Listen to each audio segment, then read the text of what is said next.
देख रहे हैं राजीव टाइम्स। आपके साथ मैं हूं आराधना नामदेव। रुक करते हैं खबरों की ओर। इंदौर में मेट्रो प्रोजेक्ट के तहत चल रहे निर्माण कार्य में सुरक्षा में बड़ी चूक सामने आई है। बाणगंगा इलाके में मेट्रो साइट से 50 से अधिक कॉपर प्लेट्स चोरी हो गई हैं। बाणगंगा क्षेत्र में मेट्रो प्रोजेक्ट की एक्सपेंशन साइट पर काम चल रहा है और इसी दौरान यहां से एक बड़ी संख्या में कॉपर की प्लेट्स चोरी होने का मामला सामने आया है। कंपनी के प्रतिनिधियों ने बाणगंगा थाने में शिकायती आवेदन दिया है। पुलिस ने अज्ञात आरोपियों के खिलाफ केस दर्ज कर लिया है। इस चोरी की वारदात ने मेट्रो प्रोजेक्ट की सुरक्षा व्यवस्था पर सवाल खड़े कर दिए हैं। पुलिस ने कंपनी को सख्त निर्देश दिए हैं कि साइट और स्टोर रूम में सीसीटीवी कैमरे अनिवार्य रूप से लगवाए जाएं। हाँ, विगत हफ्ते एक लेखी आवेदन मिला हुआ था जिसकी जांच पर से तथ्य आया हुआ है कि जो यहाँ पर मेट्रो का काम चल रहा है, जो कल्पतरु प्रोजेक्ट इंटरनेशनल लिमिटेड कंपनी है, उसके द्वारा इस पर काम किया जा रहा है। इसके जो एक्सपेंशन जॉइंट थे वो खुले हुए थे, उसके नट बोल्ट खुले हुए हैं और लगभग 52 नग जो कॉपर की इनकी प्लेट्स है वो वहाँ से गायब है। उस पर से प्राथमिकी दर्ज कर ली गई है। पूर्व में भी ऐसी घटना एक संज्ञान में आई हुई थी, तो इनको बोला गया है कि वहाँ पर कैमरे लगाएं। जो इनका स्टोर है वहाँ पर भी कैमरे लगाएं। उनके इधर पर जो आने जाने वाले लोग हैं, जो काम कर रहे हैं, उनकी भी जानकारी रखें। वो सारे तथ्य जुटाए जा रहे हैं कि इनके द्वारा ऐसा कृत्य किया गया है और जल्द ही प्रकरण का खुलासा किया जाएगा। कहाँ पर हुई, कहाँ पर आता है स्टेशन? ये बाणगंगा थाना क्षेत्र का मामला है। वहाँ पर जो मेट्रो का काम चल रहा है उसी के जो एक्सपेंशन जॉइंट है उन पर लगभग 3-4 जॉइंट खुले हुए हैं, जिनमें से कॉपर वायर की चोरी की गई है। तो वही रुक करते अगली खबर की ओर। आपको बता दें, इंदौर में एक महिला द्वारा कपड़ा कारोबारी को बेटे की नौकरी लगवाने के नाम पर 2.5 लाख रुपए की ठगी का मामला सामने आया है। घटना इंदौर के बाणगंगा क्षेत्र की है, जहां रहने वाले कपड़ा कारोबारी ने शिकायत दी है कि नीलम पाराशर नामक महिला ने उनके बेटे को सरकारी नौकरी दिलाने का झांसा दिया, बदले में 2.5 लाख रुपए ले लिए, लेकिन फिर उसका फोन बंद हो गया। जांच में खुलासा हुआ है कि आरोपी महिला पहले भी इस तरह की धोखाधड़ी कर चुकी है। फिलहाल पुलिस ने मामला दर्ज कर लिया है और महिला की तलाश शुरू कर दी है। हाँ, ये उक्त मामला भी जांच पर लिया गया था। एक बाणगंगा थाना क्षेत्र के कपड़ा व्यवसायी हैं और जिनके द्वारा कपड़े का व्यवसाय किया जा रहा है, उनकी दुकान पर एक नीलम पाराशर नाम की महिला आई थी, जिसके द्वारा बताया गया कि वो आंगनवाड़ी में विजिटिंग ऑफिसर है और उसके द्वारा उसके बच्चे जिसका नाम अर्पित है उसकी नौकरी लगा दी जाएगी। इसी पर उसका बहला फुसला करके उससे लगभग 2.5 लाख रुपए ले लिए गए और बाद में उसकी कोई ना तो नौकरी लगी हुई है और न बाद में उसका फ़ोन उठाना ही बंद कर दिया, जिस पर से प्राथमिकी दर्ज कर ली गई है। ये भी अपुष्ट जानकारी लगी हुई है कि उक्त महिला पूर्व में भी इसके द्वारा ठगी या धोखाधड़ी जैसे मामलों में संलिप्त रही है। वो तथ्य भी जुटाए जा रहे हैं और जिसको डायरी का अंग बनाया जाएगा। केंद्र सरकार ने पेट्रोल और डीजल पर एक्साइज ड्यूटी में 2 रुपए प्रति लीटर की वृद्धि की घोषणा की है। आपको बता दें कि यह बढ़ोतरी 8 अप्रैल 2025 से लागू होगी, जिससे पेट्रोल पर कुल एक्साइज ड्यूटी 13 रुपए प्रति लीटर और डीजल पर 10 रुपए प्रति लीटर हो जाएगी।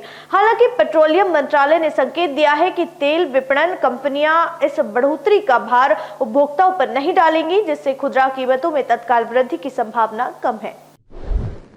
तो चलिए चलते अगली खबर की ओर। आपको बता दें कि 7 अप्रैल 2025 को भारतीय सराफा बाजार में सोने और चांदी की कीमतों में नोटेबल गिरावट दर्ज की गई है, जहां India Boolean and jewellers association के अनुसार 24 कैरेट सोने का मूल्य 2,613 रुपए कम होकर 88,401 रुपए प्रति 10 ग्राम पर आ गया है, जबकि चांदी की कीमत 4,535 रुपए घटकर 88,375 रुपए प्रति किलोग्राम हो गई है। 28 मार्च को चांदी ने 1,934,100 रुपए और 3 अप्रैल को सोने ने 51,205 रुपए का उच्चतम स्तर छुआ था।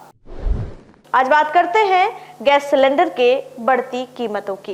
केंद्रीय पेट्रोलियम और प्राकृतिक गैस मंत्री हरदीप सिंह पुरी ने घोषणा की है कि रसोई गैस सिलेंडर की कीमत में 50 रुपए की बढ़ोतरी की गई है। अब सामान्य उपभोक्ताओं को सिलेंडर के लिए 853 रुपए चुकाने होंगे, जबकि उज्ज्वला योजना के लाभार्थियों के लिए यह कीमत 500 रुपए से बढ़कर 550 रुपए हो गई है।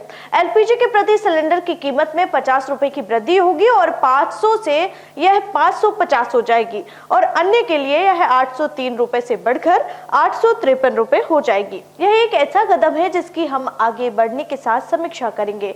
हम हर 2-3 सप्ताह में इसकी समीक्षा करते हैं, इसीलिए आपने जो उत्पाद शुल्क में वृद्धि देखी है उसका बोझ पेट्रोल और डीजल पर उपभोक्ताओं पर नहीं पड़ेगा। उस उत्पाद शुल्क वृद्धि का उद्देश्य तेल विपणन कंपनियों को 43,000 करोड़ रुपए की भरपाई करना।